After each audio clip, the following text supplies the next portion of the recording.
aging, or how you're faring. I was at a function a few weeks just before Christmas and met up with an old cheeky colleague who surprised me with, "So you're still standing?" And then I received some Christmas cards from interstate, and some with a laconic sentence remarking about my age while admitting theirs. Now in Tasmania, over the Christmas period, I was given a book to look at.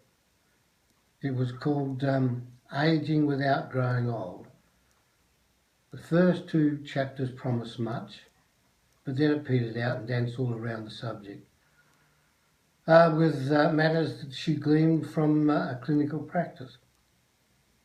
The author provided little advice about this growing old business, just how some people met their challenges. You know, some of us live to an old, some of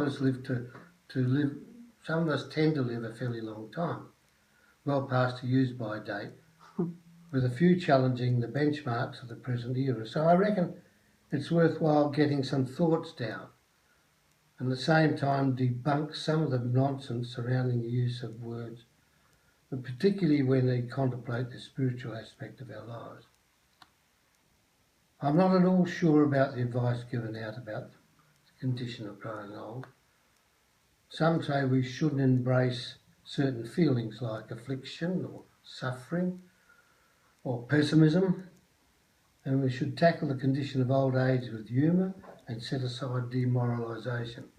Sex gets mentioned by Marie de Hennersel, with this acceptance of a new sexuality for men and women. Now that's a challenge, but it's one primarily concerned with ego, not a condition of mortality.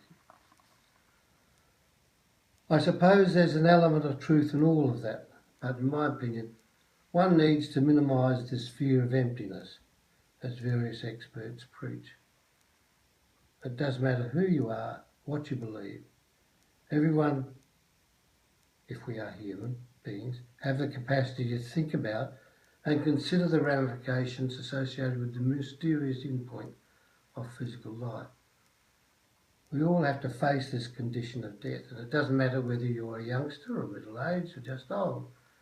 The end of life, as we have experienced it, can come to an abrupt end at any time, and we can tumble off this platform of life into a void of mystery, whatever that means.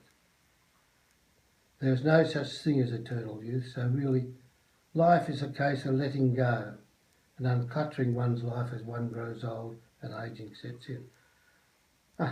We have this ability to imagine and meditate on an existence beyond the self, and maybe redefine this so-called emptiness. It's just a word anyway, like darkness or nothingness. Father Christmas left me a science booklet called Nothing. From the New Scientist, it promises the reader a discussion covering absolute zero to cosmic oblivion, providing some amazing insights into nothingness. I look forward to reading Nothing and learning more. It's interesting. So back to basics with a model I developed nearly a decade ago in order to explore and make sense of human experience and social behaviour. In a nutshell, I believe social life depends primarily on searching for the truth about anything and answering that challenge with dollops of wisdom. The other 2 determinants are openness and love. I then, in a mathematical way, dissected these 4 determinants.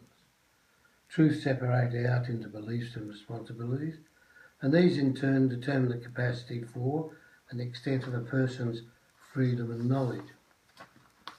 Wisdom gave up the 2 strands of authority, conferred and functional, which pointed to the parameters of attraction or fusion, and permissiveness or abandonment. I'm not quite sure what's the right word. Freedom and knowledge gave up a parameter of openness or surrender, coupled with trust, and attraction and a permissiveness provided the parameter of love. It's mind-boggling to contemplate the end nodes of the model, perceptual scales, where it describes states of complete knowledge and limitless freedom. I can only imagine the experience of openness and trust that a state may deliver. The other node indicates boundless love and a zone of complete trust. So this fear we have is not really a frightening one of emptiness or nothingness, but really an awe concerned with freedom, knowledge and openness coupled together with love, fusion and trust. In other words, our death is a physical one, associated with the way we view ourselves, our ego. But there's the immediate crossover to another plane of existence, a spiritual one. While that transition is a loss of ego, there's the attainment of a new experience. So we have to unclutter our lives in order to move on. We each have to embrace the source of the infinite love. So we oldies must develop the inner resources for getting through this last stage of our lives, losing our ego. There are challenges, and one of them is the development of the spiritual strand of our existence, the major part, the part that lives on. And we shouldn't insult our intelligence by accepting fairy tales dismissing that aspect of being human. Now back to physical aging. One can't dismiss any aspects of the exploration of eternal youth without at the same time offering something in its place. A replacement theme, if you will. You coming? I hope I've done that, but keep in the back of your mind that becoming old is aging. It's a natural aspect of living. We creak, we groan, we sag, we lose a lot, but as my GB said to me, we replace it all with wisdom and the ability to laugh out loud. I just have the thought that when an old colleague reads these words, he'll accuse me of proselytising again. That's it. What's wrong? Good. Good one.